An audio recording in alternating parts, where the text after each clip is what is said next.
The drama surrounding the Detroit Pistons might just be one of the most shocking turnarounds in recent NBA history, because just one season ago, this franchise wasn't simply bad, they were historically bad.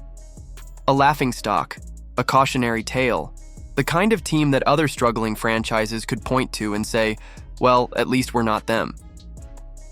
Detroit wasn't just losing basketball games, they were unraveling in full view of the league.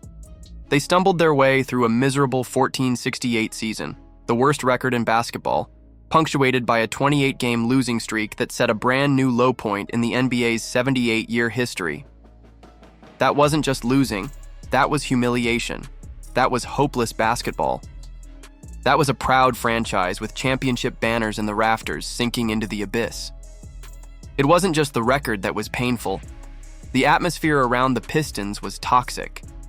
The locker room was fractured, the coaching staff looked overwhelmed, and the fans, once some of the most passionate in the league, turned bitter. They weren't counting wins anymore. They were counting losses, grimly marking each new defeat like tally marks on a prison wall. Players were booed in their own building. Social media roasted them mercilessly. Even other NBA players joined in the ridicule. The Pistons weren't just failing, they had become the NBA's punchline. For a city like Detroit, that reality stung deeply. This wasn't a franchise without history. The Pistons were the bad boys of the late 80s, the blue-collar enforcers, who won back-to-back titles by beating down some of the league's greatest stars. They were the 2004 champions who stunned the star-studded Lakers with a roster built on teamwork and toughness. Detroit basketball once stood for grit, for defense, for resilience. And now here they were, drowning in irrelevance, stuck in a broken rebuild and facing the worst season in franchise history. How did it get this bad? The reasons were obvious to anyone paying attention. The roster had no identity. Young players were mismanaged. The fits didn't make sense. General manager Troy Weaver gambled and lost, filling the roster with veterans who couldn't shoot, clogging the offense and doubling down on failed experiments like James Wiseman and Marvin Bagley III. Two young pieces, Cade Cunningham and Jalen Duren, showed flashes, but injuries kept them from building chemistry. And then came Monty Williams, a coach brought in with the richest contract in NBA history, but one who never found a rhythm with the team. Williams rotated lineups like a man throwing darts at a board, using 36 different starting groups, and even benching promising young guard Jaden Ivey for stretches that baffled fans and players alike. The results were predictable: confusion, disconnection, and disaster. So when the Pistons staggered to the finish line with a mountain of losses and a fractured culture, change wasn't optional. It was inevitable. And that's when everything flipped. The front office was gutted. Troy Weaver was fired.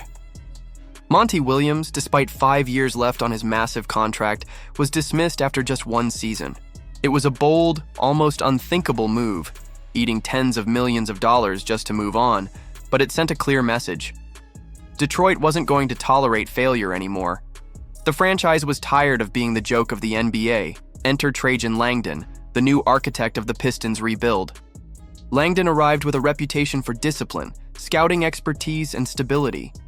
He didn't promise miracles, he promised accountability. He promised a process that would lead to results.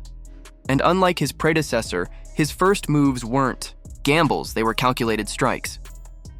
The coaching change came first. Detroit hired J.B. Bickerstaff, fresh off a stint in Cleveland where he had molded a young Cavaliers team into a playoff contender. Bickerstaff wasn't flashy, but he was respected for his no-nonsense approach and ability to establish identity. And that's exactly what Detroit needed, a clear direction. Then came the roster overhaul.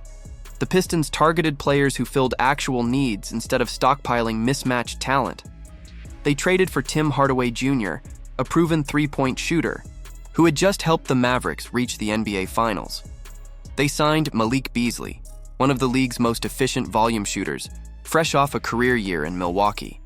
They added veteran forward Tobias Harris, who brought leadership and steady scoring.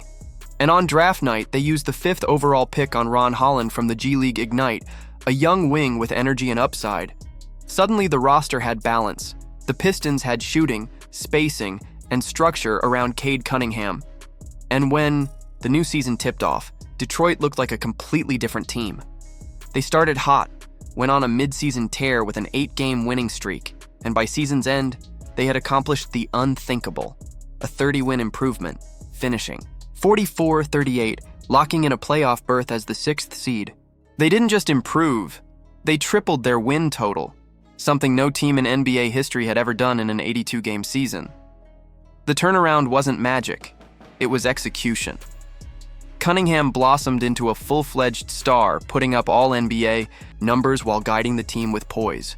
He averaged over 26 points and 9 assists per game, joining Nikola Jokic as the only player in the league to hit those marks. He made his first All-Star appearance, earned All-NBA honors, and established himself as the face of Detroit basketball. Around him, the young core flourished. Jalen Duren anchored the paint with double-doubles and elite rim protection. Ausar Thompson developed into a disruptive defender with game-changing athleticism. Isaiah Stewart embraced his role off the bench, providing toughness and defensive versatility. And before his injury, Jaden Ivey showed flashes of being the perfect backcourt partner to Cunningham, adding speed and scoring punch. The veterans clicked too. Beasley broke the franchise record for threes in a season. Hardaway Jr. stretched the floor. Tobias Harris provided consistency and mentorship. The result was a team that didn't just make the playoffs, they looked like they belonged there. But success comes with new challenges. After their surprising run, the Pistons entered the offseason facing decisions about how to sustain momentum. Some key veterans left, Beasley and Hardaway Jr. moved on. Only Tobias Harris and role players like Paul Reed remained. Once again, the front office went to work, not with desperation, but with focus. They signed Karis LeVert, a versatile scorer and playmaker who could thrive next to Cade. They brought in Duncan Robinson, one of the NBA's most feared shooters, giving them an elite floor spacer to replace the lost production. These weren't flashy, headline-grabbing signings, but they were exactly the kind of moves that kept the team's identity intact. Shooters around Cunningham, defenders on the wings, balance in the rotation. So now, heading into the 2025-26 season, the question isn't whether Detroit is still a joke. The question is whether the rest of the NBA is ready to deal with them.